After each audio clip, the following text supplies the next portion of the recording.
अस्सलामु अलैकुम अजीज तलबा, ब्रिज कोर्स के 38वें दिन आपका इस्तकबाल है। चलिए देखते हैं आज की सरगर्मी। महारत, तसव्वुर, बोलना, पढ़ना, लिखना, जबान पर उबूरियत और कवायद। आओ मालूम करें।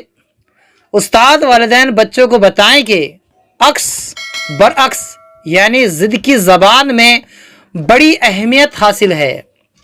तो आइए हम अल्फाज की जिद मालूम करते हैं। जैसे अमीर का बरअक्स गरीब, अमीर गरीब इस्तेमाल करते हैं बच्चों। जिदे हम जुमले बोलने के लिए भी इस्तेमाल करते हैं। आओ अहलियत पैदा करें। आओ जमात हफ्तुम की दरसी किताब की नज्म मुर्गे असीर की नसीहत की मदद से अक्स बरअक्स लिखें। पहले बच्चों चलिए देखते हैं। यहाँ पर नादा, नादा का होता है दाना, नादा दाना। खुशी, खुशी के साथ इस्तेमाल होता है गम, खुशी गम।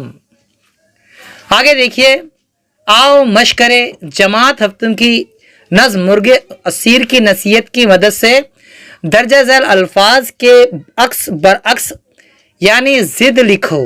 आज़ाद का गुलाम होता है आज़ाद गुलाम। यहाँ का बरअक्स, यहाँ की जिद निहा, यहाँ भी तलफ़्फ़ुज़ इस्तेमाल किया जाता है। आगे देखिए, आगाज़, आगाज़ का बरअक्स अंजाम। आगाज़ की जिद अंजाम।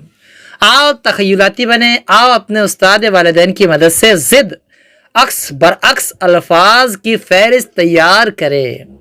पहले बच्चों आपको जिदों की फ़हरिस्त तैयार करनी है। उसके लिए आप किसी किताब से भी मदद दे सकते हैं, किसी मैगज़ीन, अखबार, अपने उस्ताद या वालिदैन से पूछ सकते हैं कि कैसे हम अक्स बरअक्स अल्फाज की ज़िदें लिख सकते हैं। ठीक है, हम फिर मिलेंगे अगले वीडियो के साथ। तब तक के लिए अल्लाह हाफिज़। अस्सलामु अलैकुम।